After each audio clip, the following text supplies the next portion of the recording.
Nii, aga arvan, et me saame alustada. Tervist kõigile minu poolt. Olen Vladislav Mašatin, Utilitase tootmisjuht. Minuga täna kaasas on Indrek Sank, kes on projektijuht Utilitas Tallinna Elektrijaamas. Vastab tõele, Indrek, jah? Ei ole midagi segi ajanud. Jaa, nii see on, jah.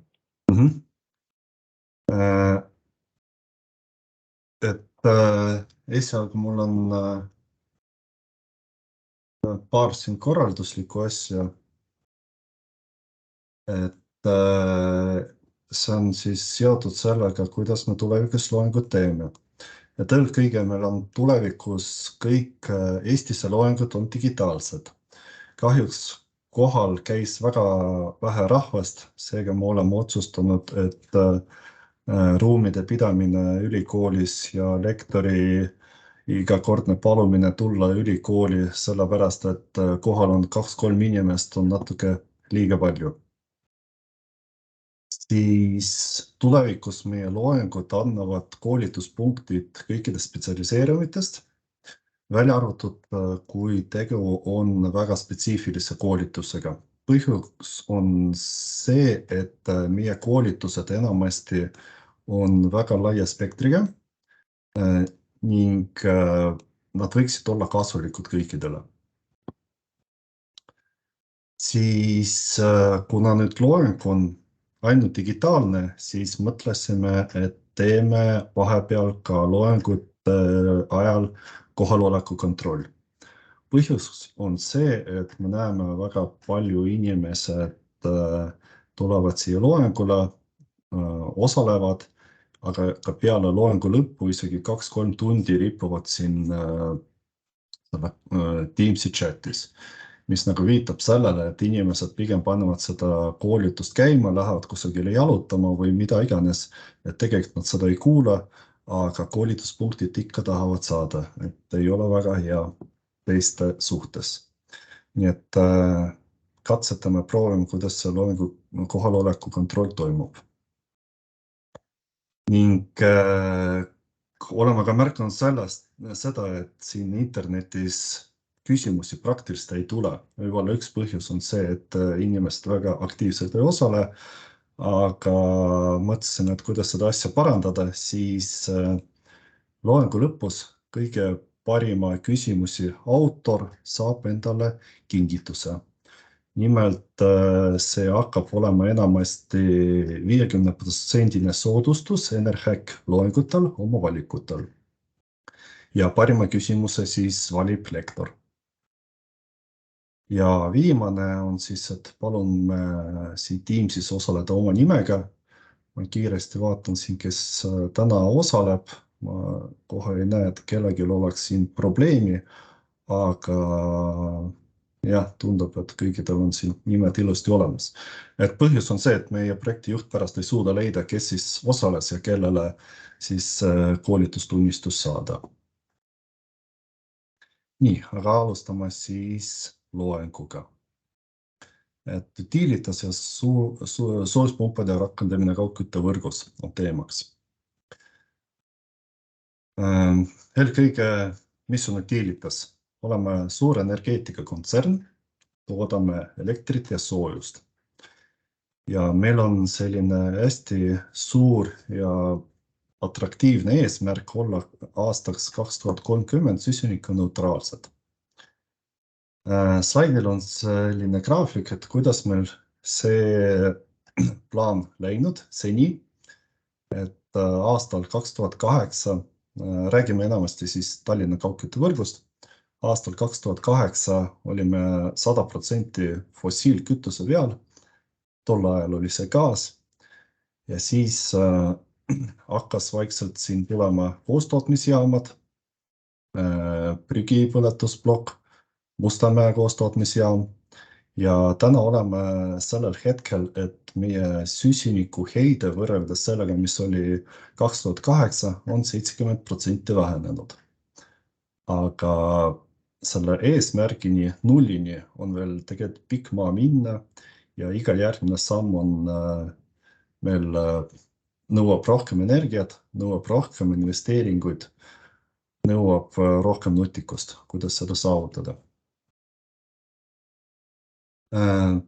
Nüüd üldjoontes see plaan on selline, et tulevikus me ei tohi fossiilsed kütused põletada. Me peame kasutama efektiivsemat tehnoloogiat, me peame õppima ja leidma, kuidas paremini juhtida tipukoormused ning kindlasti üks suur abi meile on soojuspumbad.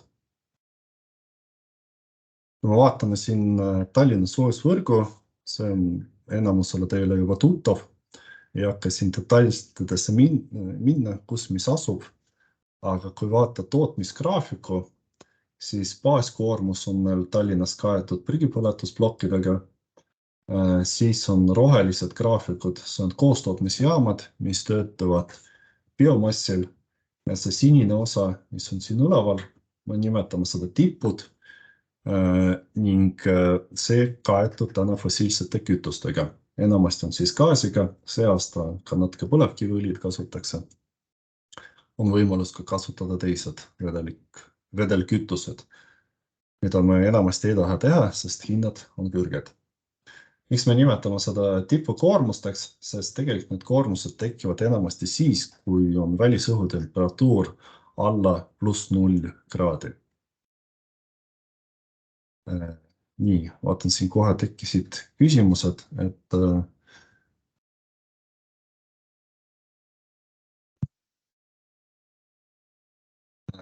biogaasi küsimus on see, et ma ei oska sulle ainult praegu hästi vastata.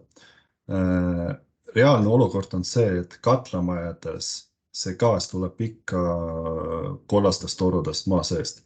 Et pigem see on seotud poliitikaga, et nii kui see biogaas on meile kättesaadav ja me suudame need lepingud vastavates mahtudes sõlmida, siis me nimetame, et me kasutame biogaasi. See on umbes sama nagu roheline elekter, et kui sul on lepitud olemas leping rohelise elektrile, siis sa tarbid rohelist energiat.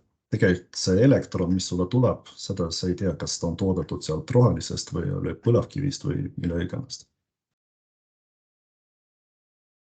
Kas oleme konkurentsis maagaasi soojuse hinnaga? Ma mõistan seda küsimust, et jah, siin olid rasked ajad, tänapäeval on gaasi hind oluliselt langenud ja me suudame konkureerida, et meie jah, muidugi ka biomassi hind on oluliselt madalam, aga tänapäeval õnneks gaasi hind on juba väga mõistlikuks läinud.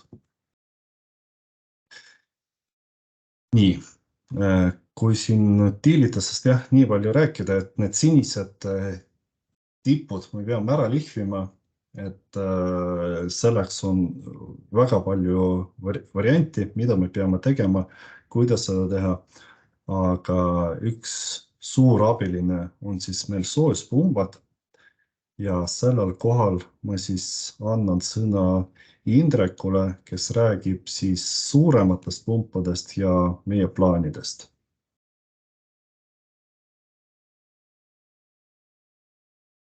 Nii, ma proovin siis sama esitlusega peale panna.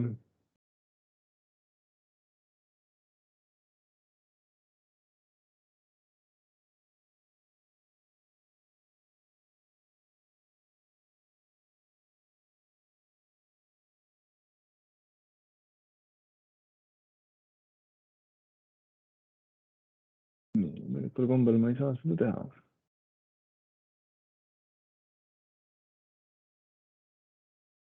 Kas sul share nupp töötab? On aktiivne? Ta justkui näitab mulle, aga ma ei saa siin seda. Varuvariant, sa võid mulle Nüüd sain. Nüüd tekkis. Nii. Jah, nüüd on korras. Nüüd on korras, jah.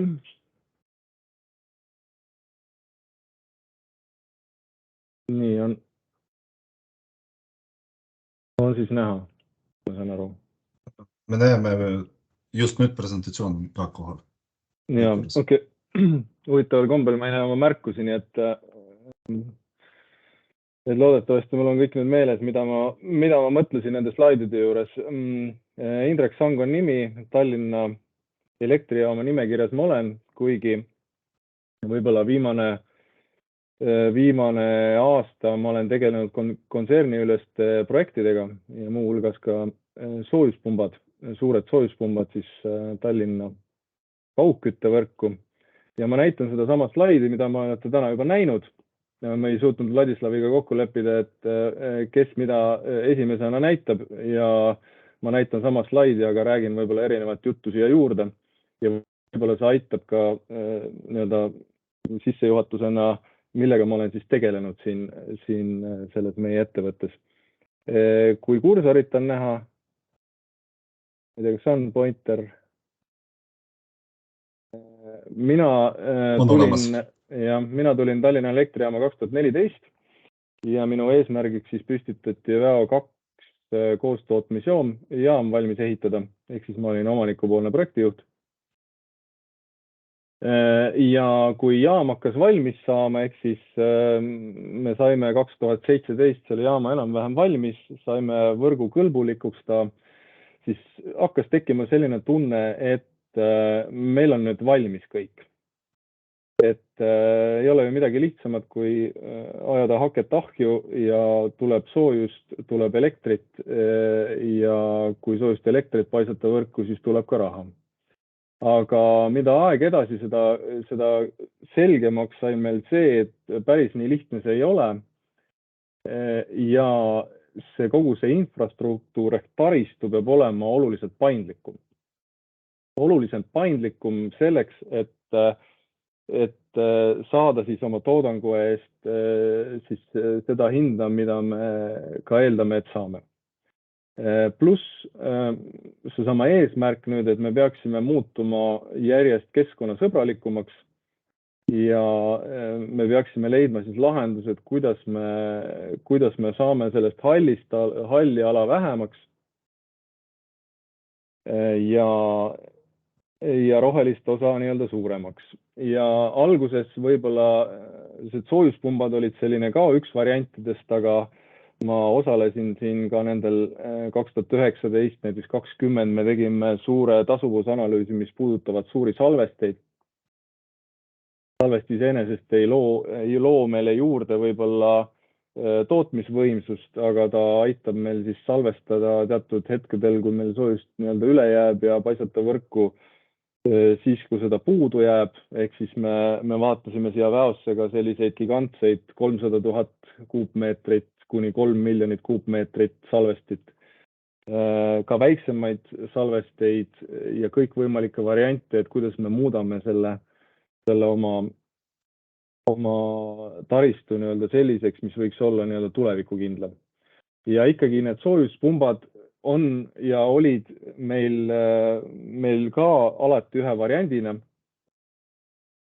Ja seda slaidi te olete ka näinud, see on, et mina räägin seda juttu võib-olla sellest vaatevinklist juurde, et seesama umbes 40% või 35% on siis seda energiat, mida me peaksime nagu asendama, ehk siis lisaks salvestusvõimalusele peab meil tekkima siis võimsused, mis kataksid ära need helesinised alad siin, ehk siis eelkõige kütteperioodil.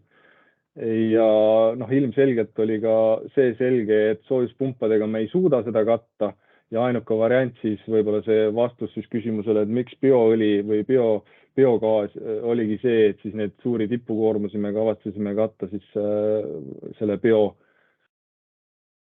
biogaasi laadse asjaga.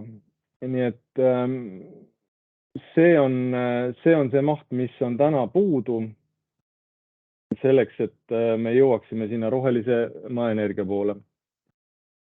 Mul ei ole aimugi, mis mulle järgmine slaid on, ma vaatan. Nüüd tuleb see sissejuhatus soojuspumba temaatikasse. See on nagu hästi selline sisutihe nii-öelda killer slaid. Võib-olla kõige esimesena ma juhiksin tähelepanu sellele lingile siin. Tuli välja siis, mis see siis on, Rahvusvaheline Energiaagentuur raport soojuspumpade tulevikust ja sealt on laenatud ka seesama illustratsioon siin, et kuidas need soojuspumbad võiksid töötada ja kus need võiks kasutada.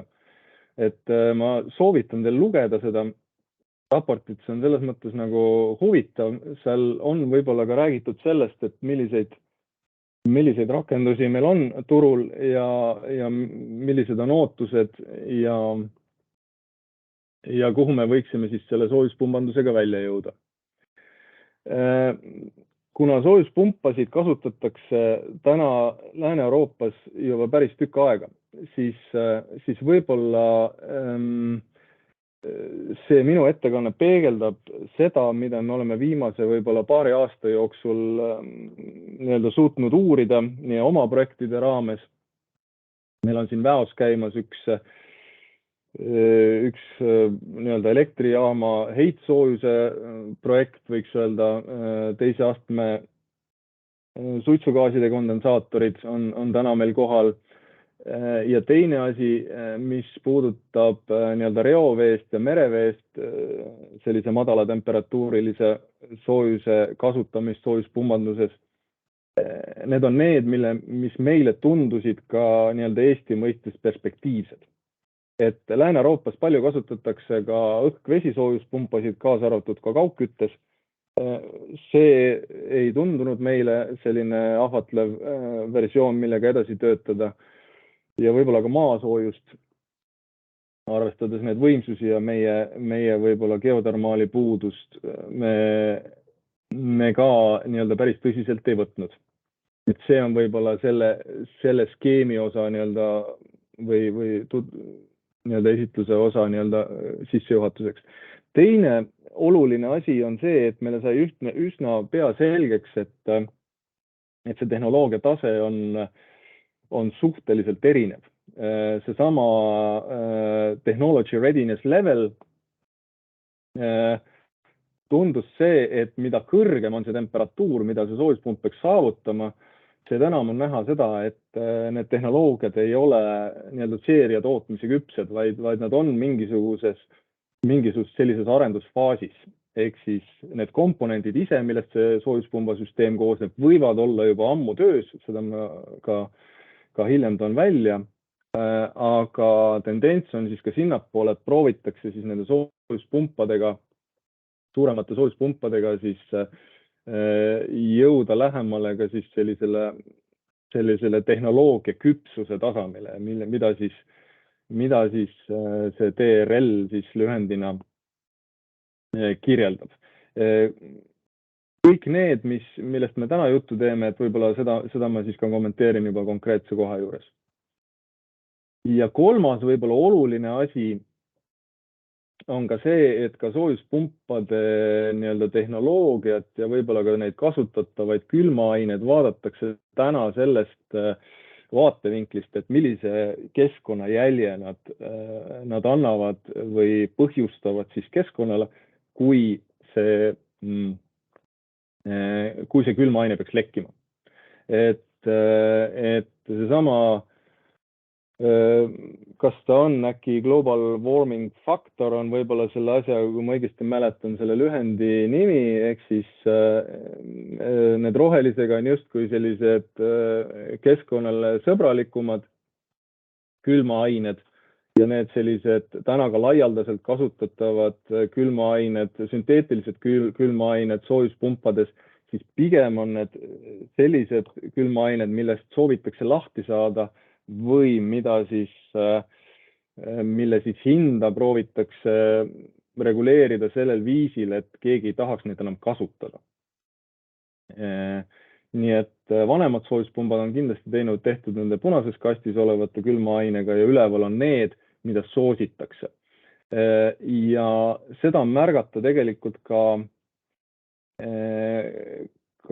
võiks öelda tehnoloogia pakkujate juures, kuna Lääne-Euroopas on suuresti nii-öelda soositud selline tavapärane ammoniaakkülmaainena, kus vähegi on võimalik seda riskianalüüsist tingituna siis või sõltuvalt siis kasutada, siis ammoniaagimasinatele pakuvad päris mitmed riigid ka toetusi, erinevaid ka investeeringutoetusi see toetuste list on siin samas, kui te vaatate seda sama raportit, see on see ilusti ära toodud.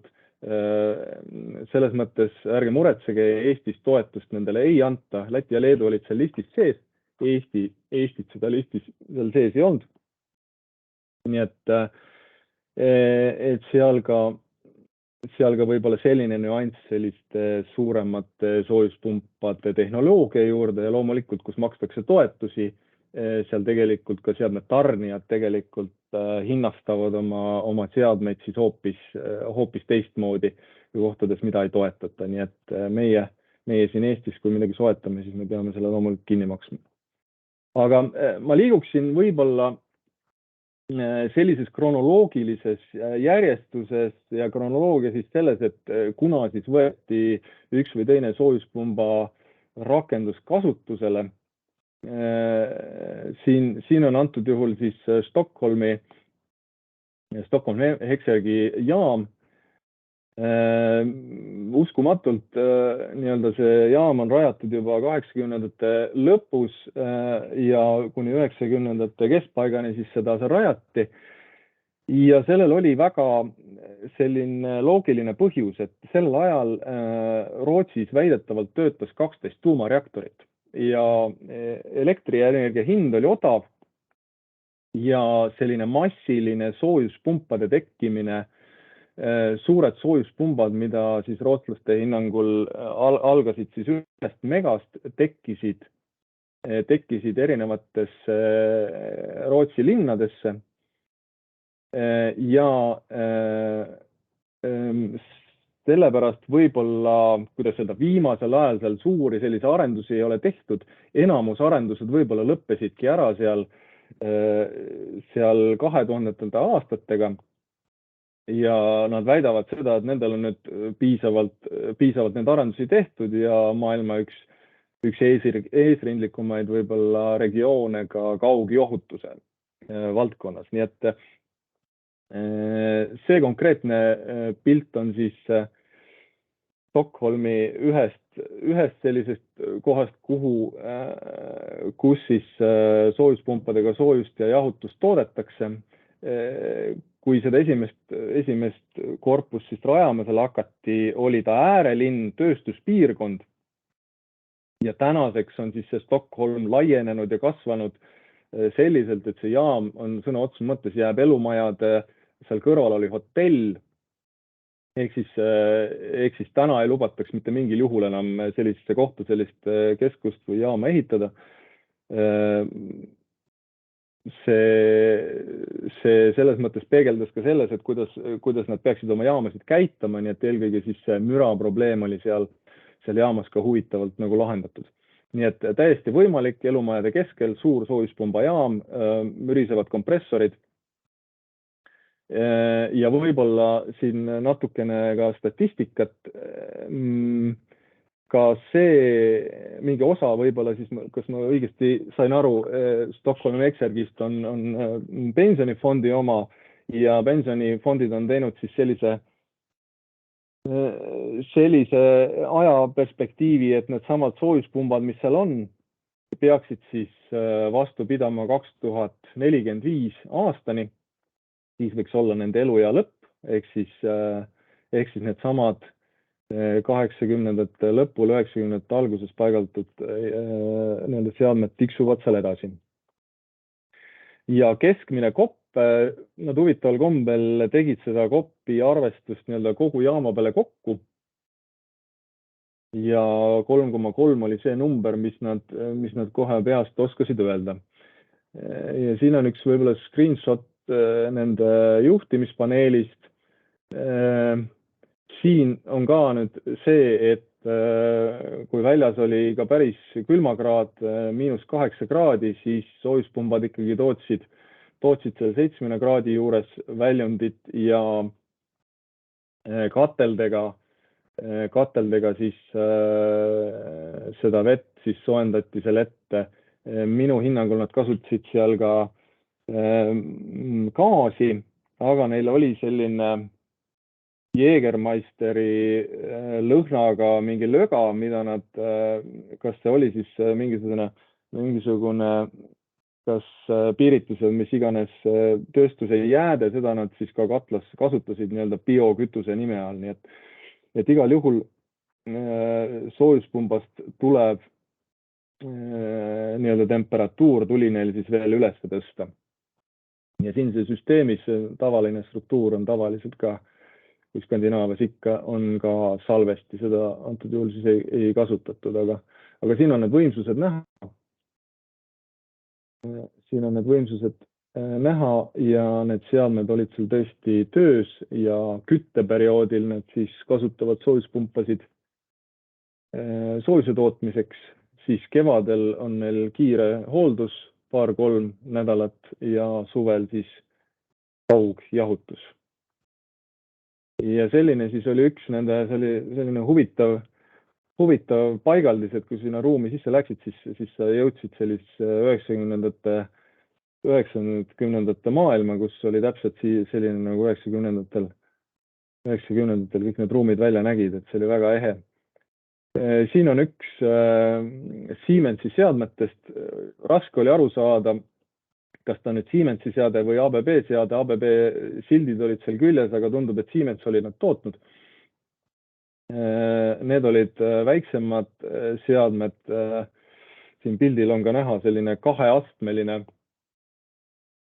kaheastmeline siis kompressor ja nad on nüüd vahepeal teinud sellise suurema hoolduse, kus nad on vahetanud välja oma sellise vana R22 külmaaine uuema R134 vastu ja sellest tingituna nad pidid ka oma töörattad seal välja vahetama, nii et need vanad rippusid seal seina peal, need sai näha, nii et see kõik muu tundus, et on pärit sellest ajast, kui see seade sinna sisse pandi.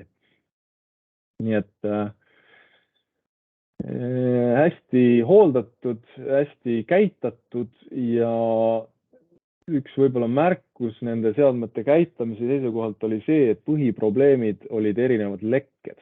Ehk siis seesama küsimus külmaaine valiku puhul on see, et kui enamus probleeme on seotud leketega ja see külmaaine seal kaob ja seda tuleb asemele osta, et mis kulud nendega on siis seotud tulevikus, kui peaks näiteks sedasama R134 näiteks asemele ostma, nii et muid võib-olla sellised olulisi asju nad ka välja ei toonud. Ja siin selle seina taga on siis tänav ja inimesed ja hotell ja seesama kondensaatori hooldus siis käis läbi seina, et seina sisse tehakse auk ja vajadusel käib siis seda kaudu hooldus. Nii, mis see jää? See on nüüd see seade, mida Siemens meile pakub, ehk siis analoog sellele 80ndate, 90ndate tehnoloogiale. Täna meile pakutakse siis uuema sünteetilise külmaainega 1234. Selline tavapärane seade võib-olla suudab saavutada siis kuni 100 kraadi temperatuuri, mida võrku paisata. Aga neil oli ka selline kõrgema temperatuuri võimekusega seade, mille nende soovitus oli see, kui vähegi võimalik kasutada seda eelnevat seadet, sest see seade on täpselt 2 korda kallim sellest nende jaoks seeria asjast. Mingisugune layout, mis võib-olla annab ülevaate, milliste mõõtmetega need seadmed on, palju siia hooldusruumi on vaja. Ja väga huvitav lahendus, tavaliselt need aurustid on meil selline torusoojusvahetid, toru-torussoojusvahetid või torud-torud-soojusvahetid, siis seal oli kasutatud niinimetatud falling film. Soojusvahetit, mis kujutab endast sisuliselt sellist avatud plaatsoojusvahetit ja kuna nad kasutasid oma rakenduses siis puhastatud reovett, siis seesama puhastatud reovesi sisuliselt siriseski mööda neid plaate alla tegid nii-öelda suure ruumi ukse lahti ja nägid, kuidas vesi siriseb ja voolab siis siit põrandakanalit pidi edasi, nii et nende väide oli see, et see soojusvaheti siis ta võimaldab seda madala temperatuuri ressursist võtta rohkem soojust välja. Nii et ühelt poolt on ta efektiivsem, teiselt poolt on see, et ta ikkagi vajab mingil määral rohkem ruumi selles paigaldises, et seda siis tuleks ka arvestada. Järgmine võib-olla selline huvitav näide, ka ammu töötav, palju kogemusi on meil siinsamas Helsingis Katrivaala soojuspumbajaam. See on selles mõttes ühe võib-olla kaugküttetrassi ehitaja nii-öelda unelm. Kõik trassid on ja paigaldis on sisuliselt graniidi sisse uuristatud koobastes sees. Kõik need torustikud ei ole siis mitte tee sees, vaid siinsamas sellised sisuliselt raskeveokiga ligipääsetavad tunnelid, kus siis õigest kohast tuleb lihtsalt auk läbi puurida maja juures ja ongi soojusvarustus nagu olemas, et seal looklevad neil nii soojustrassid kui ka kaugjahutustrass. Nii et see soojuspumbajaam oli ka päris pikalt töös. Nüüd just, ma arvan, nüüd sai valmis neil 7. ja viimane etapp sellest soojuspumba paigaldisest. Soojuslikku võimsust võiks neil tulla suurusjärk 160 megavatti ja jahutusvõimsust 78. Rohkem reovett neil ei ole selleks, et seda laiendada. Pigem on siis reoveega kõik. Ja edasised juba arengud, mida nad täna tegelikult juba ka teevad, me teame, sellest on põgusalt ka juttu olnud, nad uurivad siis merevee kasutamist. Aga nendel on probleem selles, et seda merevett ei ole neil lähedalt väga hea võtta temperatuuri tõttu just ja nad täna teevad selliseid tasuvus- ja tehtavusuuringuid siis merevee kanalile ehk siis merevee põhjas olevale kanalile, mis ulatuks siis 17 kilomeetrit Eesti poole Soome lahte. Ja soojuspumba võimsuseks, mida nad täna uurivad, on suurusjärk 400 megavatti. Nii et ka Helsingis on sellised edasiarendused täiesti olemas ja just nimelt selleks, et kui te Helsingis olete käinud, need söehunnikud seal ära kaoksid, et see on ka nende eesmärk. Friotherm on see Šveitsi ettevõte, kelle toodangut, kelle seadmeid nad on kasutanud. Nendel ei olnud lubatud kasutada ammoniaaki, ehk siis kogu see seadmestik on neil sünteetilisel külmaainel. Nad on kasutanud ka ühte, ma ei ütle nüüd, ei võta mürki, kelle seade see neil oli, aga nad ei olnud rahul selle, üks on neil siis teise tootja seade, nad ei olnud rahul selle seadme võimekusega, et Friotherm, kui ta midagi lubas, siis tavaliselt see võimekus oli tal kõrgem, kui ta lubas.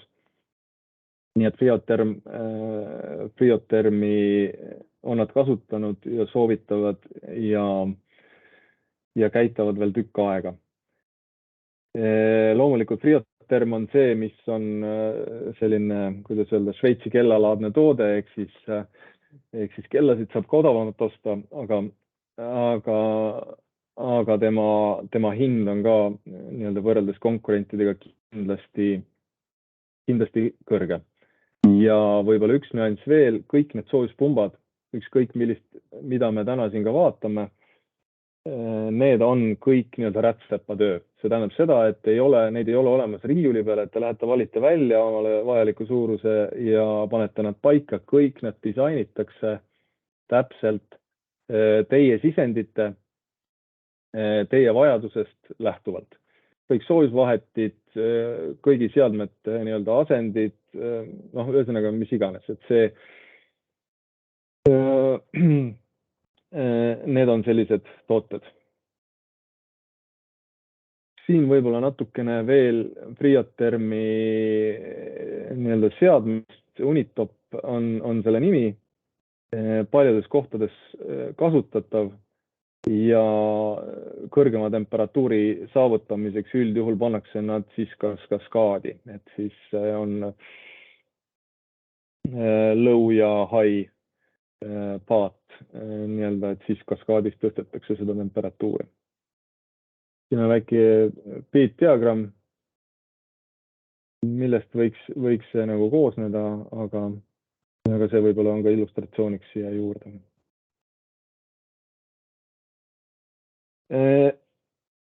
Kolmas võib-olla selline, võiks öelda, et meedias võib-olla ka kõige rohkem kajastatud, vähemalt minul on ta silma hakanud, nimetatakse seda maailma suurimaks ja maailma suurim on ta sellepärast, et tõesti nii suurt CO2-l, külmaaine on siis CO2, kriitilises olekus CO2, nii suurt või nii suurt tõesti ei ole maailmas tehtud.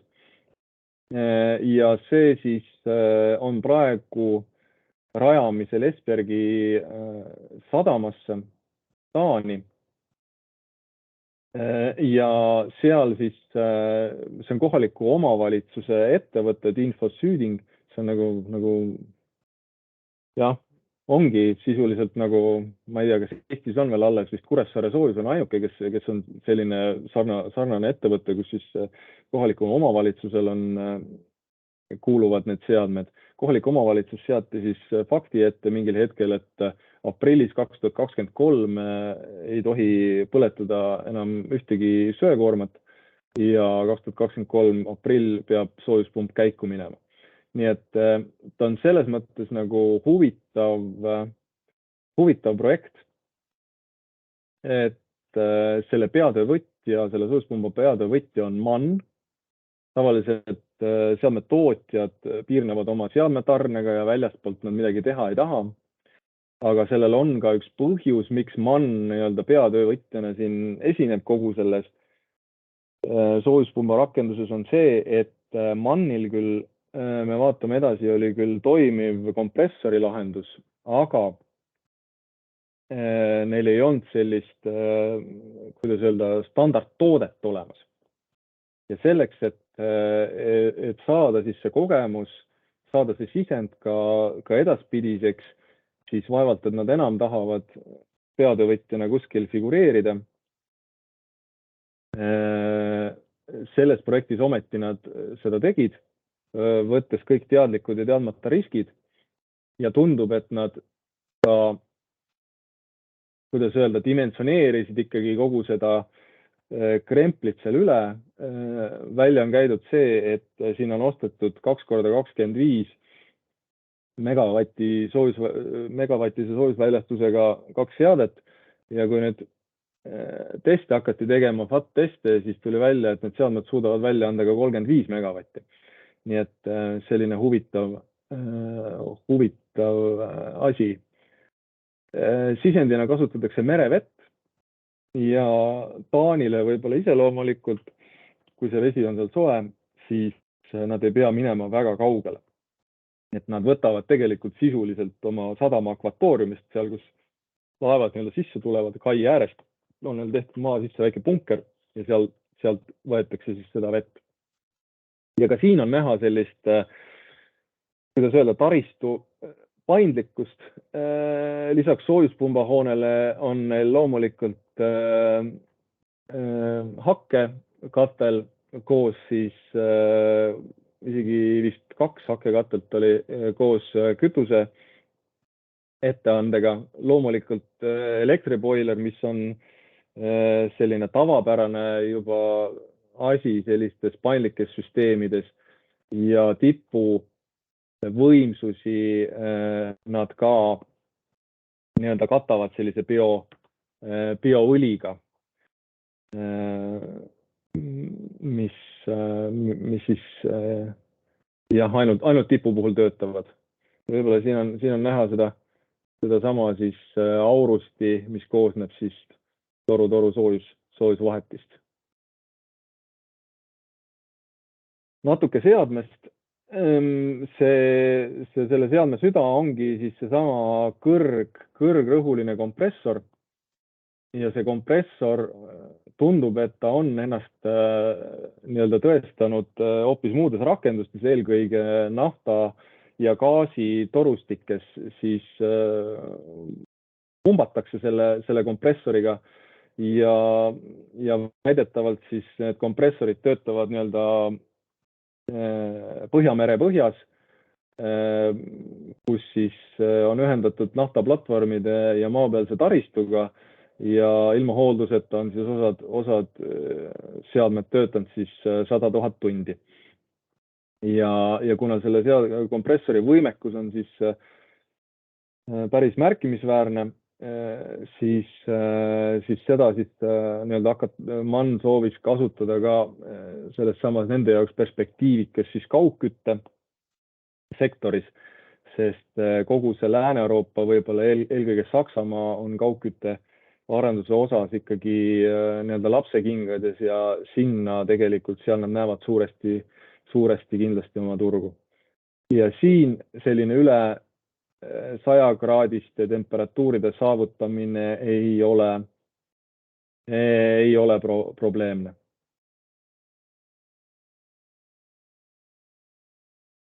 Nii, siin on üks pilt siis FAT-testist ehk siis Factory Acceptance testist. Meil kutsuti meid ka siis osalema, see oli rohkem selline tundub promoüritus, aga eelnevalt oli ikkagi see FAT-test ka reaalselt nii-öelda läbi tehtud. Ja selleks siis suures hallis pandi siis üks seade püsti ja pandi jahutuse ja soojusringid külge ja reaalselt siis testitigi seda asja nii-öelda kõikvõimalikul viisil. Ja siin on siis ka mingid numbrid, seesama suurusjärk 35 megavatti saadi 25 esialgu kavandatud 25 megasest seadmest välja. Ja kopi tase on siis ka seal üle 4.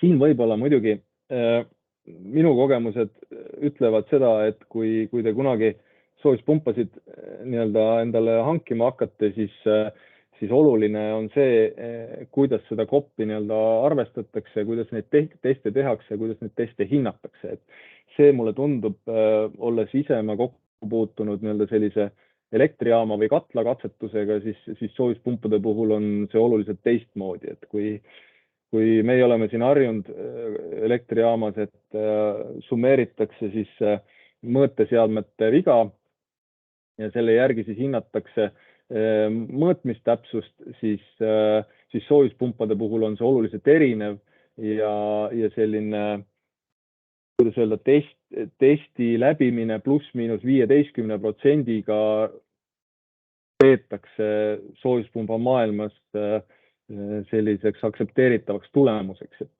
Et see oli võib-olla see, mis mulle sellist soojuspumpade maailmas tundus huvitav nüanss.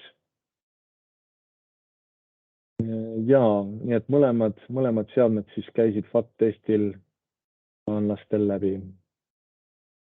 Eestisse, see on nüüd üks näide siis, mida me Väos teeme. Väos siis me jõudsime selleni, et me võiksime veel nii-öelda kasutada ära seda soojust, mis meil korstnasse lendab, ehk siis suitsugaaside temperatuuri alandamist veel mingis osas. Ja selleks me paigaldasime siis ja on juba paigaldatud siis nii Väo 1 jaamale kui Väo 2 jaamale teise astme kondensaatorid. Ehk siis me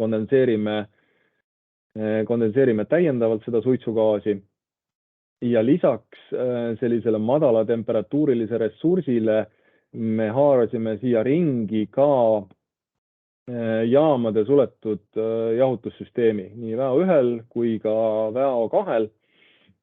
Nii et meil on selline kõikehõlmav madala temperatuuriline torustik 32-22 graafikuga ja soojuspump siis, mis disainparameeter siin meil on küll 67, aga needsamad seadmed, mida me täna oleme välja valinud ja koristaja siin. Jah, aga ehk on kuulda. 85 on see, mis võiks olla see, mis pidevas režiimis suudaksid need soojuspumbad välja anda. Ja kui me tõesti talveperioodil vajame siis kõrgemat temperatuuri, siis needsamad VO1 ja VO2 siis aitavad meil tõsta siis temperatuuri selle kraadini, mida võrguoperaator meie käest soovib. Ja loomulikult, nagu öeldakse, tahame ka meie saada paindlikum infrastruktuuri, et meil on siin üks soojussalvesti ette nähtud töötama siin ja võib-olla seda, mida siin praegu kujutatud ei ole, üks ka elektroodkatel, mis aitaks meil siis võib-olla madalama elektri hinnaga perioodil siis väärindada seda meie tootmist võib-olla rohkem, ehk siis, et me ei annaks nullhinnaga või madala hinnaga elektrit võrku, vaid me toodaksime sellest näiteks soojust ja saaksime seeläbi kõrgemat hinda oma tootest. Ja meie seade on ammoniaak, nii et me kasutame ammoniaagimasinaid.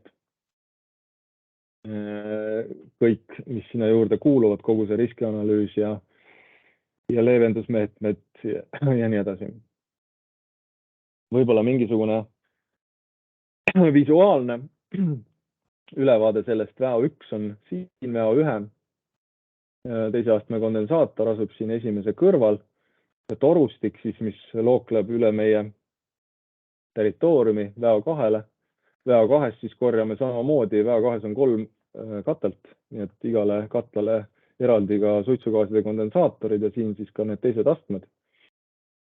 Ja siin siis nii-öelda torusillaga viime ta siis eraldi ehitatavasse pumbahoonesse, kus asuvad siis nii soojuspumbad kui ka täiendavad võrgupumbad. Nii et meil tekib oluliselt siia soojusvõimsust juurde ja selle soojusvõimsuse siis võrku suunamiseks on meil vaja siis täiendavat pumpamisvõimsust.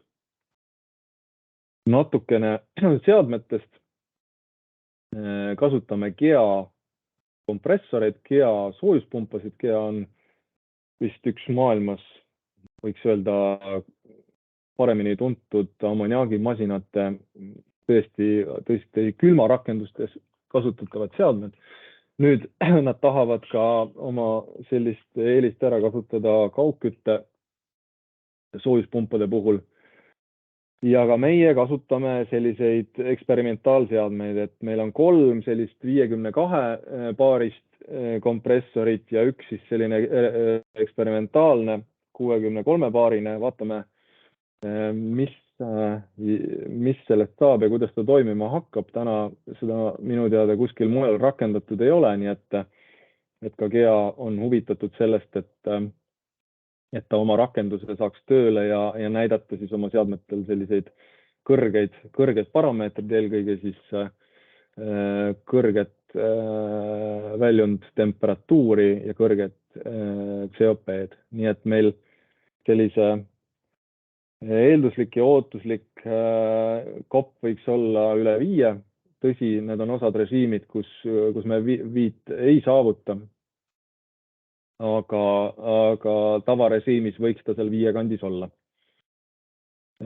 Ja me kasutame 10 kilovoldi mootoreid selle käitamiseks.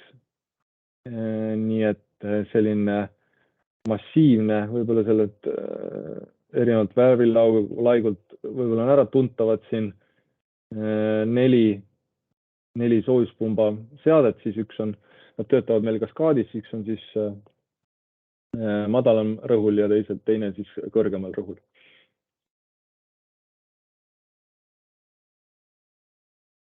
Ja võib-olla nii-öelda viimaseks on siis need projektid, millega, nagu öelda, ma olen tegelenud võib-olla viimased võib-olla aasta. Need on siis Utilitase kontserni suured soojuspumbad. ja nagu öeldud, seesama esimesel või teisel slaidil näidatud selline sinine ala, mida me tahame asendada, gaasi me tahame asendada, fossiilset me tahame asendada, siis soojuspumba rakendused siis nii-öelda reoveel, et me kasutaksime ära täna siis Paljassaare puhastatud reovett, mille temperatuur seal kõigub talveperioodil võib-olla ta alla 8 kraadi ei lähe ja suvel võib-olla üle 12 kraadi, seda madala temperatuurilist soojust, mis siis seni suunatakse sujuvalt siis Tallinna lahte. Ja kesklinna piirkonnas võib-olla, kus tekib nii kaugjahutuse kui ka kaugküttevõimekus, seal me tahame kasutada merevett ja merevesi selleks, et saada sellist stabiilset temperatuuri, me peaksime minema suhteliselt sügavale. Õnneks Tallinna lahes on piirkonnad, kus on mitte väga kaugele minnes on võimalik saada +4 aasta ringselt. Nii et see on ka meie eesmärk. Ja kui me selle saavutame, siis me suudame ka aasta ringselt pakkuda mereveest seda sama vaba jahutust, kus me seda kompressorit sisuliselt nagu tööle ei panegi, ehk siis pumpame seda jahedat vett siis jahutussüsteemi. Nii et siin kõige põnevama koha peal ma võib-olla rohkem ei räägikski, et kui on küsimusi, siis ma võiksin vastata neile. Tänud, Indrek, mina võtan siin üle. Tegelikult siin küsimused natuke chati tulnud, et ma arvan, et sa võid nii kaua siin tutvuda, kuni ma siin paar slaidi klõpsun ja räägin natuke juurde. Et mina tahtsin rääkida veel väiksematest soojuspumpadest. Eelkõige alustan sellest, et mis selle soojusallikas on. Et tegelikult heitsoojusallikaid on palju, neid tuleb otsida. Vaadake ringi, et see on igasugused väiksemad tööstused, datatsentrid, hooneventilatsioonid, väike maasoojus ja nii edasi. Et neid on hästi palju ja isegi sellised transformaatorid tegelikult sobivad. On vaja ennake mõelda, kuidas seda soojust sealt kätte saada, kuidas seda sinna pumbata. Ja nüüd proovime teha seda, et kohaloleku kontroll. Palun siis kõikidel vajutada seda nuppu, kus te tõstate oma kätt, et vaatame, kuidas see toimib. Loodetavasti see toimib, et Teams kokku ei jookse. Ja tundub, et see ei olegi õnnestunud, sest üle 11 inimese ei ole... Aha, tuli juurde. Okei.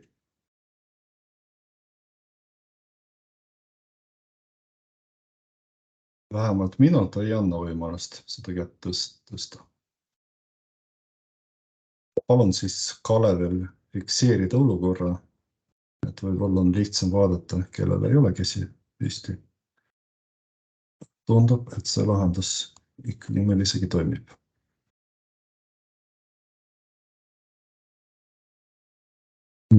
80, 81, 98 on päris hea saavutus minu meelest.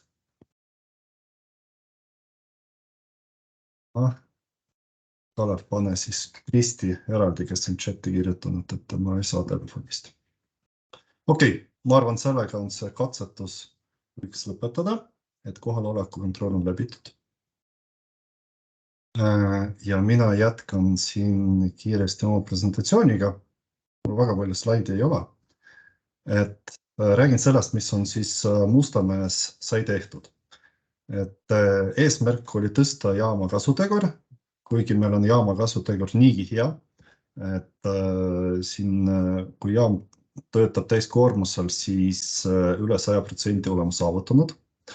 Eesmärk toota rohkem soojust ja asendada gaasi siis muu objektidel.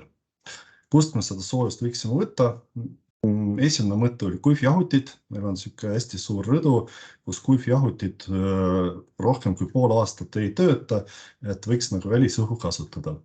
suitsugaas muidugi, kanaliseeritav kondensaat, turbiiniõli, ülemise korruse õhk, mis on jaama sees, on seal +35 aasta ringi, et võiks ära kasutada ja igasugused heitauru allikad. Alustasime aastal tegelikult 2020 ja tegime niisuguse väikse pilootprojekti, paigaldasime väikse traane soojuspumba, mille võimsus oli 420 kilovatti, see on siis jahutusvõimsus ja jahutasime siis kondensaadi, mis tekib suitsugaaside kondensaatoris. Kuna selle kondensaatori ehituse tõttu kondensaadi temperatuur on ligi 60 kraadi ja meie seda kondensaadi kanaliseerime, siis enne kanaliseerimist tuli seda jahutada toorveega, et vähendada temperatuuri, sest Tallinna Vee eeskirjad näevad ette, et kanaliseeritava vee temperatuur ei tohi olla üle 45 kraadi. Ja kondensaadi maht oli 8–10 kuupmeetrit. Ehk soojuspumba abil me oleme esiteks kasutanud energia ära, teiseks me oleme ära hoidnud toorvee kasutamist, mida me muidu kasutasime puhtalt jahutamiseks. 2030 oli temperatuur Aurusti poolel ja 45–55 kondensaatori poolel.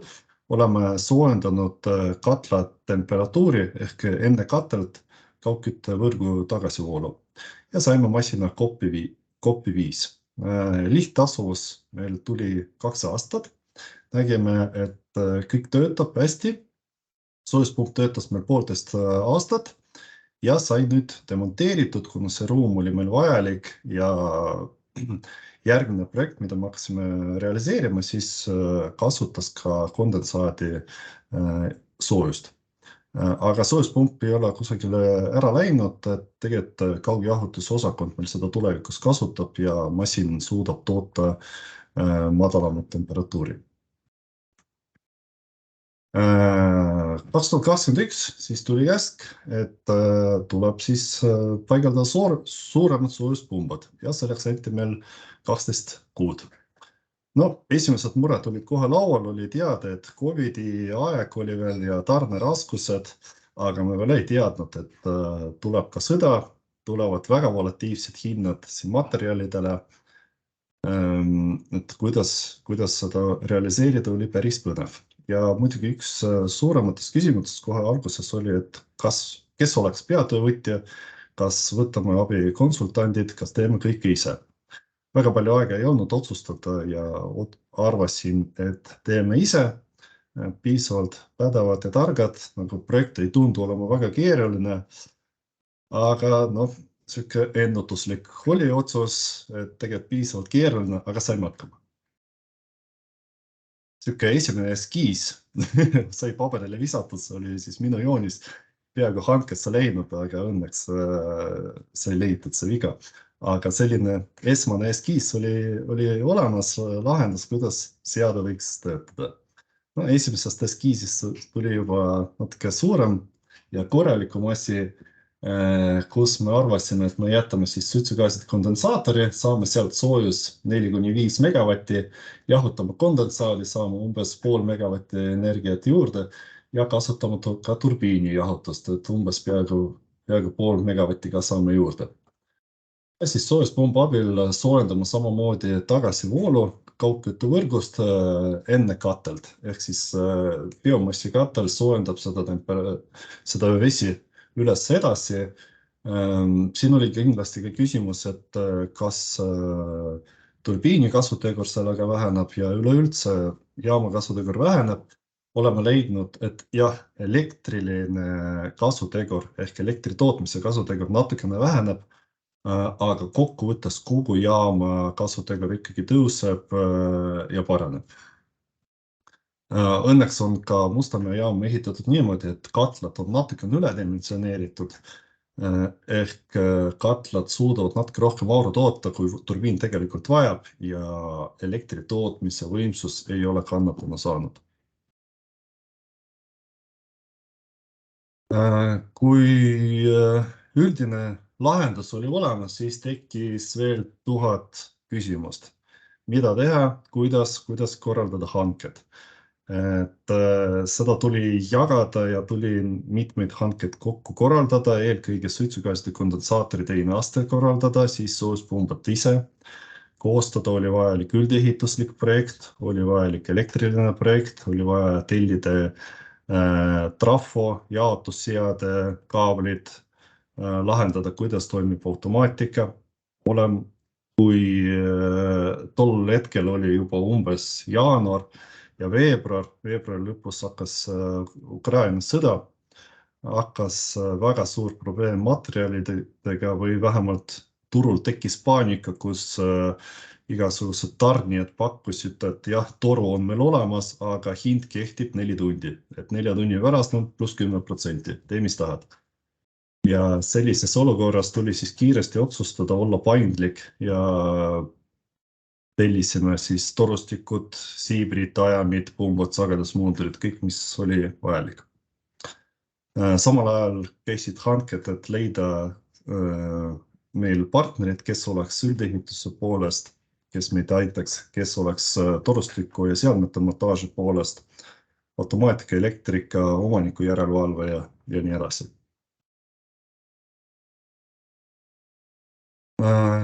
Lõplik lahendus sai selline, projekti teile näita, aga see on live pilt, täna hommikul tegin, et kuidas asi siis toimib. Vasakul poolel on nii-öelda külm pool, aurusti pool, temperatuurid 20-30 ja kasutame kokku 4 kontuuri. Kui algselt oli plaan 3, siis praktiliselt viimasel hetkel arvasime, et 4. kontuur ka on abiks ja sellest ma kohe ka veel natuke räägin. Ja paremal pool on siis kaugküttevõrgu pool. Soojuspumbad on meil töötavad enamasti paralleeli ehk iga pump saab sama palju vett igast kontuurist. Pealevool 40 oli hommikul, väljundtemperatuur oli 50 ja kokkuvõimsus peaaegu 5 mega. Mis oli see 4. soojusallikas? Oli tegelikult fänncoil. Me kiiresti saime aru, et ruumis on hästi palju seadmeid, torustikku ja kõik need kiirgavad soojust. Klassikaline lahendus oleks see, et paigaldakse mingi ventilatsiooniseade või hullemal juhul isegi mingi split ja kogu see soojust ajatakse õue. Milleks seda teha, kui meil on juba suured soojusmasinad olemas ja nad toodavad 20 kraadi. Leidsime, et siukse fänncoili on võimalik paigaldada, et mis on siin nurgas seisab. Sellega juhtus selline lugu, et ega väga täpselt arusaamist ei olnud, et kui palju energiat sealt tekib. Ja esmane hinnang oli, et 40, 50, 60 kilovatti soojust on meil vajalik jahutada selles ruumis. Andsime seda infot edasi projekteerijale. Projekteerija pani natuke varu juurde, arvas, et 80, 100 kilovatti on vajalik. Kui projekt sai valmis, siis tarnis igaks juhuks natuke rohkem veel, et 125 kilovatti sai meil kokku see seade. Reaalsus tegelikult on see 20-40 kilovatti, me sealt saame, rohkem pole vajalik. Et miinus on see, et muidugi seade võtab ruumi, natuke oleme maksnud rohkem, kui oleks vajalik, aga samas seade töötab hästi vaikselt. Seadme taga on ka siuke sein, kus on traforuum ja me tahtsime sellest traforuumist soojust ka ära kasutada.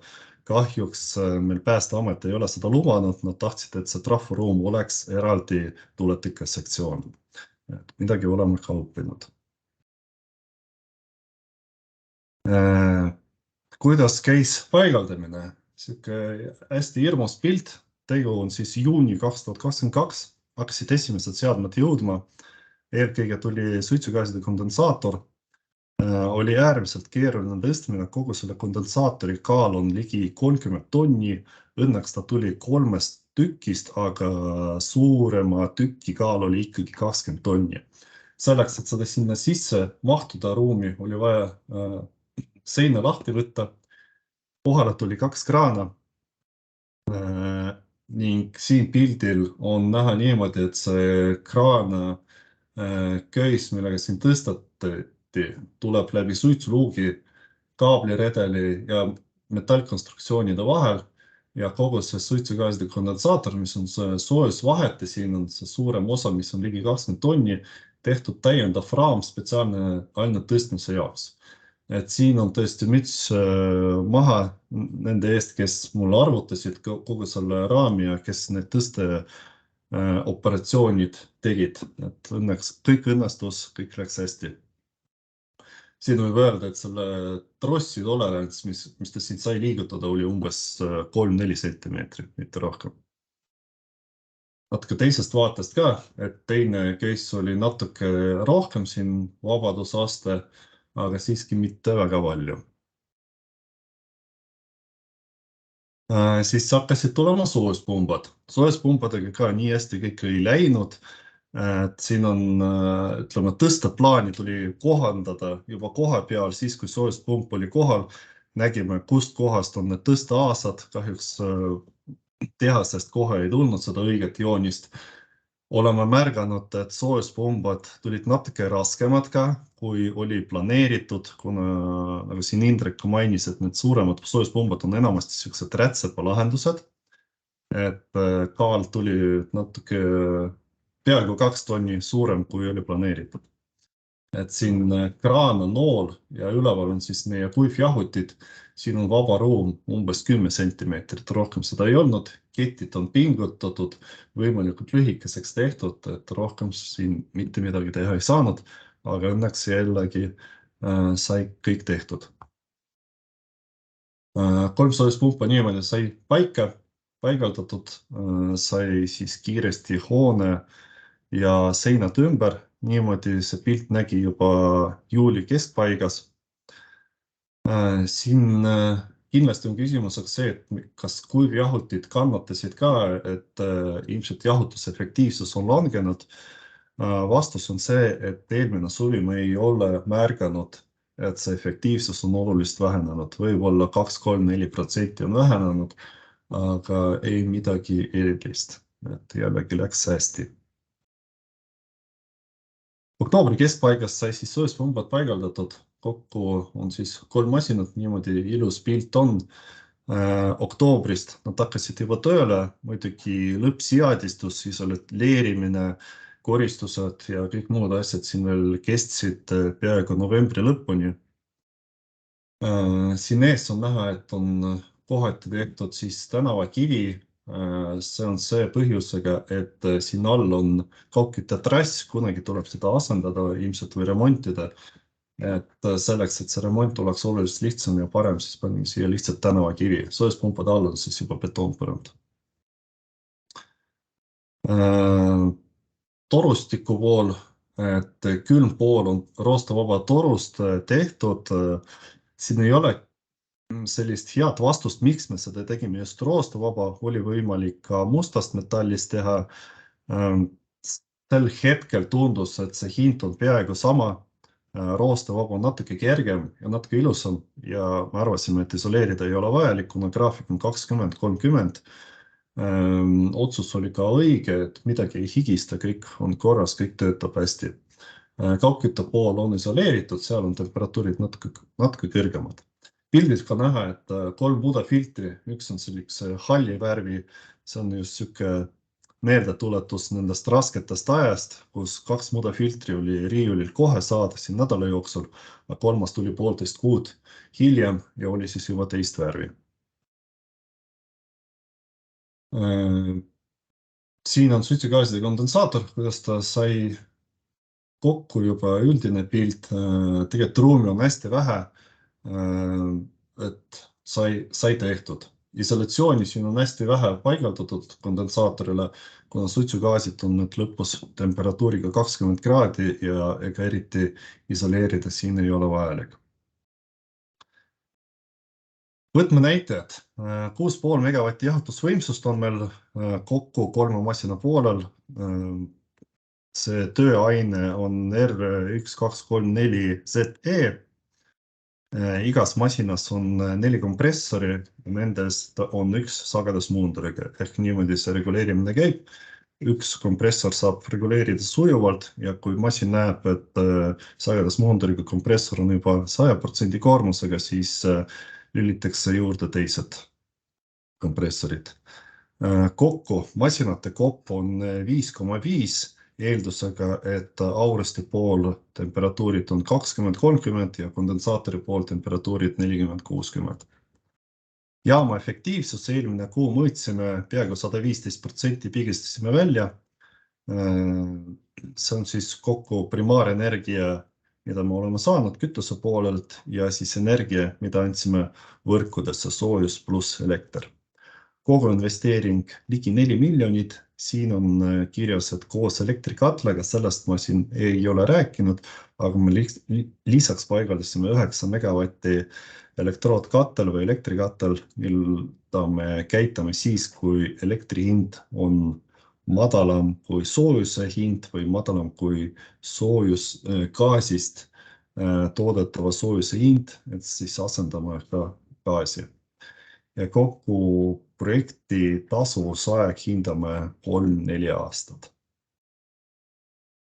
Peaaegu viimane slaid, õppetunnid, et mida ma olen isiklikult õppinud. Et esiteks, kuna olin sellise peatöövõtja rollis, siis võin kinnitada, et see roll on väga keeruline, müts maha nende eest, kes seda tõesti teeb ja suudab seda teha. Et küsimusi on väga palju, mida on vaja siin lahendada. Kas või lõpukoristust, kes teeb või kuidas kogu selle automaatika loogikat on vaja kirjutada, kuna sul tekkis eraldi partner, kes teeb automaatikat, aga nemad ei tea, mis need seadmed tulevad, kuidas seadmed töötavad, et kõik seadmed on eri inimestelt tulnud või eri partneritelt. Et seda oli vaja kõik kokku kirjutada. Projekti käigus tuli tihti teha kiired otsused, võtta vastutus. Õnneks kõik otsused, mida oleme vastu võtnud, olid õiged. Võib-olla mõni ei läinud ka nii hästi, aga vähemalt seda tagasisidet ma praegu ei ole, et mis oli tõesti valesti läinud. Hea plaan on äärmiselt vajalik kohe algselt. Eelkõige selle põhjusega, et kõikidel partneritel oleks sama info, sama algparameetrid ja lõpp-parameetrid, et oleks teada, kuhu me tahame jõuda. Siis kopp arvestus, see on siuke hea küsimus, et üks asi on see, et kuidas seda mõõta. Et üldiselt on lihtne, mõõdame elekter ja soojus, jagame üksteisega ja saame siis kopp. Aga küsimus on see, et mida me mõistame kopi alt, kas see on masinate kopp, kas see on kopp masinad pluss veepumbad või kogu paigaldise kopp. Et need on natukene erinevad asjad ja siin tuleb olla ettevaatlik. Ja siis kirjutasin, ka see after sales on selline, et sellega ma olen kokku puutunud juba paljude projektidega, et tihti paigaldatakse seade, ta töötab, aga väga paljud ettevõtted ei anna tagasisidet siis müüjale, et mida tegelikult, kas see seade töötab korrektselt, mis võiks paremini olla. Mul on siin siuke üleskutse kõigidele, et kui te paigaldate mingid seadmed, siis andke kindlasti tarnijatele seda tagasisidet ja nõudke, et seadmed töötaksid hiljem ka korrektselt. Et seda siin sai tehtud hästi palju selles projektis ja õnneks kõik partnerid olid sellised head ja kõik suulised, kõik parandusettepanekutega, kõikide ettepanekutega oli arvestatud ja kõik asjad sai korda. Ja viimaseks siis, mis edasi? Et kindlasti laiendama seda projekti veel, et soojuspumbad said natuke üledimensioneeritud. Kui meil on 6,5 megavatti jahutusvõimsus, siis enamasti meie jahutusvõimsus on 5, et seda energiat rohkem ei ole saada ja suitsugaasid on 20 kraadi, nagu ma olen öelnud.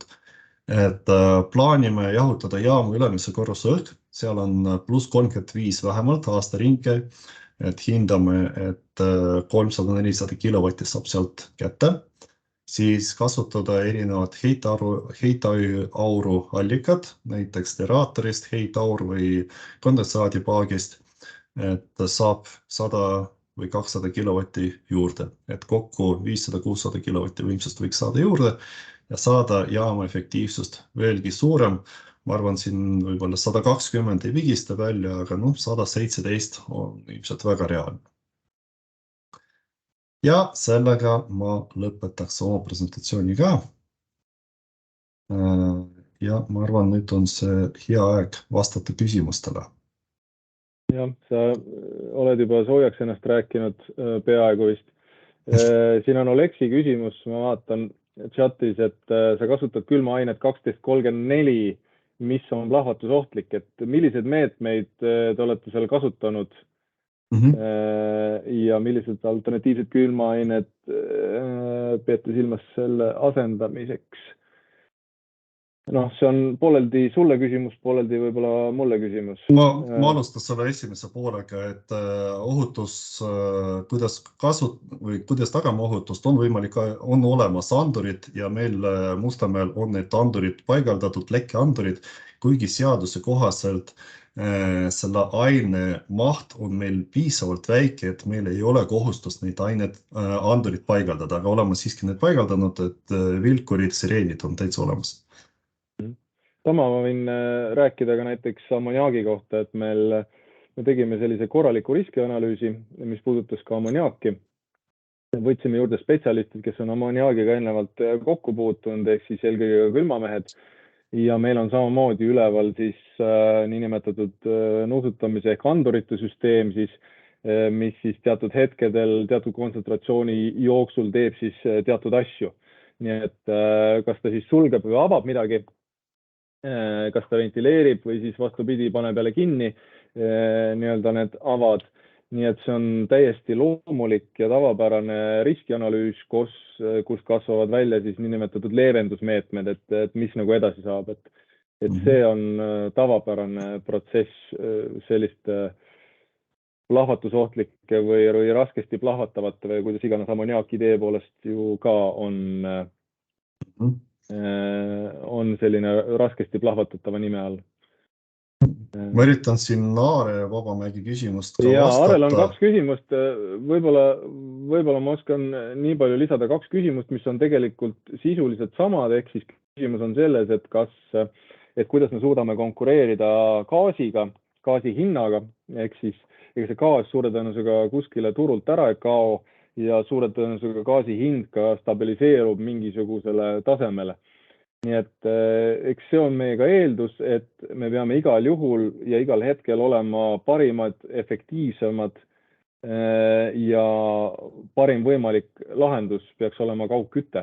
See tähendab seda, et see nii-öelda ülesehitus, mis meil täna on see, et me kasutaksime meie tuuleparkide siis energiatoodangut, mida me transpordiksime siis läbi põhivõrgu meie konkreetsete seadmeteni. Ja me peame siis saavutama selle olukorra, kus me igal hetkel oleksime konkurentsivõimelised gaasiga. Ja teine, mis on siis alternatiiv, on nii-öelda küsimus vastu, et täna me tegelikult oleme situatsioonis, kus ka nii-öelda puidu põletamine enam ei ole, nii-öelda seda ei nimetata enam selliseks CO2 vabaks tootmisüksuseks. See tähendab seda, et me peame leidma mingisuguse alternatiivi ja seesama soojuspump ongi täna see, mis meile tundub, et on selline ka rahaliselt võib-olla selline kõige käega katsutavam alternatiiv. Ma ei tea, see oli nagu ümmargune vastus, aga ega ma täpsemalt võib-olla ei oskagi vastata, et kui sa, Aare, tahad midagi täiendavalt küsida, eks siis teed mikri lahti. No, ma saan nii palju lisada, et seni me oleme rääkinud soojuspumpadest, mille kopp on hästi kõrge tegelikult ja tänapäeval vähemalt elektri ja gaasi hinnad on suhteliselt võrreldavad, jah. Et kui meil on kopp 5, siis me oleme igal juhul selle soojuspumba soojus on odavam kui gaasi hind. Siis Saare on siin Rootsist käinud, et kui elektri hind on 20 senti, ma tuletan meelde, et siin Indrek rääkis Rootsist sel ajal, et siis tegelikult ei tohi arvestada 20 sendise elektri hinnaga, et tegelikult Rootsis on oluliselt odavam see elekter ja teiseks need soojuspumba investeeringud olid tehtud juba 80-ndates ehk nad on juba amortiseeritud, nii et või on peaaegu amortiseeritud, nii et see soojuse hind on tõesti madal. Ma kahjuks ei mäleta, kas nad Rootsis rääkisid, mis on nende soojuse hind lõpus. Sa, Indrek, mäletad? Nad olid igal juhul kõrgemad kui meil soojushinnad, aga ja noh, kui mäletad, Vladislav, kui me käisime Rootsis ja vaatasime elektrihindasid, siis seesama -8 kraadiga Rootsis oli ka megavati hind oli üle 200, nii et seda me ka imestasime, et jah, see, ma ei ütleks, see on pigem siin eriolukord, et ma vaatasin siin Nord Pooli, et tõesti 4-5 nädalat oli neil sellised kõrgemad hinnad, aga juba praegu ka on sellised täiesti mõistlikud, et alla 100 igal juhul eurot megavati kohta. Ja me oleme juba totaalselt kõigi inimeste aega kuritarvitanud siin, aga õnneks me ei ütlenud, kuna nii-öelda loeng otsa saab, nii et me käime võib-olla need küsimused veel kord siis läbi. Kristo on siin küsinud, kui jutust on läbi käinud soojuse tootmine biomassist ja biogaasi tootmine kõrvalprodukti, siis kas on olnud mõttes soojuse kõrvalproduktina toota vesinikku, mis oleks salvestatav, müüdav või ka tippude ajal küttes kasutamiseks. Vesinikku saaks edasi juba olemasolevatesse trassidesse. Mitu küsimust. Meil vesinikuprojekt on ka Väos siin käimas. Vesiniku tootmine ja esialgu küll nii-öelda autodesse tankimine. Aga ma lugesin kuskilt nupukest, kus siis diiselmootorid ehitatakse ümber ka vesinikukütusele, ehk siis ta kasutab umbes 90% vesinikku ja 10% diislit. Et sellised rakendused on olemas. Ehk siis vesinik on ka kindlasti üks toode, mis tulevikus on see, mis väljund võib meie sellel energiataristul olla. Nii et me oleme mõelnud selle peale. Ma võtan siin Kalmeri küsimust, aga sina siis valmista siis Väo kohta siin paar küsimust oli, et kui tihti vajavad jaamad hooldust ja kui tihti on vaja Gentsi lisada, siis vastus on see, et vähemalt Mustamäe jaamas ma juba tean, et kompressorite hooldus on iga 8000 töötundi, siis toimub õlivahetused. Muidu need soojuspumbad väga palju hooldust ei vaja. Agentsi lisamine käib niimoodi, et eelduslikult agentsi sul lisada ei ole vajalik. Ikkagi süsteem peab olema suletud, kui muidugi lekked tekivad, siis lisad seda agentsi vastavalt vajadusele. Jällegi natuke ümmargune vastus, aga meil reaalselt seda kogemust veel täna ei ole, pikaajalist kogemust. Nii, Oleksi küsimus seoses Väo energiasalvestiga. Meil on salvestusmahust on jutt, et kui suur see on, alajahutuse funktsiooni soojuspumpade abil salvestuse mahtuvuse tõstmiseks. Need on kõik teemad, mis meil on olnud laua peal. Me täna planeerimisfaasis on soojussalvesti mahuga 20 000 kuupmeetrit ja sinna peaks mahtuma sõltuvalt siis temperatuurist mingi 800 kuni 900 megavatt-tundi. Kuna ta on atmosfääriline, siis üle 95 plussi me ei lähe. Nii et see on see variant ja kas me kasutame teda soojuspumba rakenduses, siis Väos me ei kasuta seda. Meil oli küll need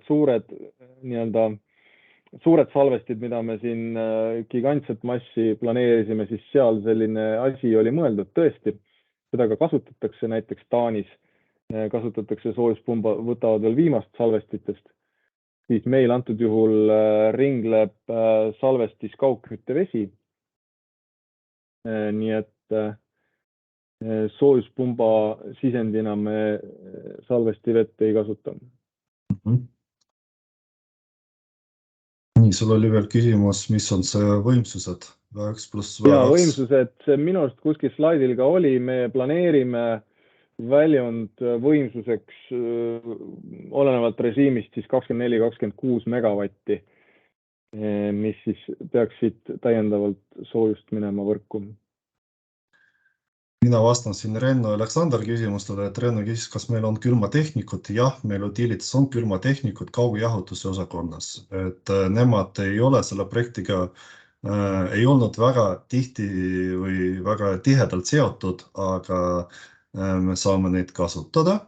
Ja siis Mustamäes siin Aleksandri küsimus, vastus on see, et üks kompressor on sagedusmunduriga, mis võimaldab hästi sujuvalt reguleerida masina võimsust, aga 3 kompressori, mis on ka kruvikompressorid, neil on tõesti siiberklapp olemas ja need 3 kompressori siis suudavad töötada kas 50% koormusega või 100% koormusega.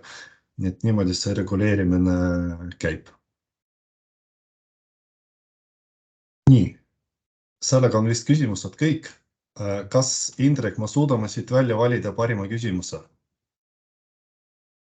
No see on keeruline muidugi. See on keeruline.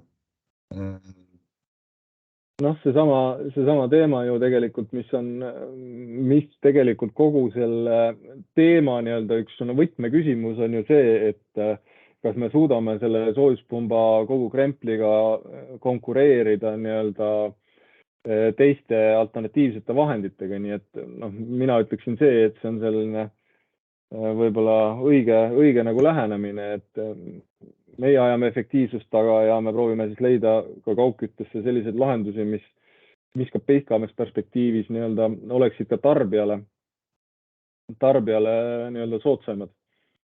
Et mina pakuksin välja Aare küsimused seoses sellega, et kas me suudame konkureerida või siis Konkurentsiamet ütleb meile, et teil tegemist, poisid, on luhtunud investeeringuga. Tegelikult ma tahtsingi ka Aaret pakkuda, et tal oli siin mitu küsimus ja tegelikult nad on piisavalt keerulised ja kohati võib-olla isegi provokatiivsed. Et anname siis selle auhinna Aarele. Et Aare, sulle siis e-mailile tuleb ilmselt väike PDF, mida saad ära kasutada Enerhacki koolitustel. No nii. Aga siis lõpetame sellega, et tänud, et pidasite vastu, oleme planeerinud tunnike, 1,5 läks nagu alati, et nagu ma siin slaidil ka kirjutasin, et hea plaan on väga abiks, aga nii palju, kui sa ei planeeri, ikka läheb natuke teistpidi, kui sa planeerid. Tänud väga, meie kontaktid on leitavad, vajadusel saatke veel küsimused, tulge ekskursioonidele, saab ka näha reaalselt, kuidas seadmed töötavad. Tänud, head õhtut. Head õhtut.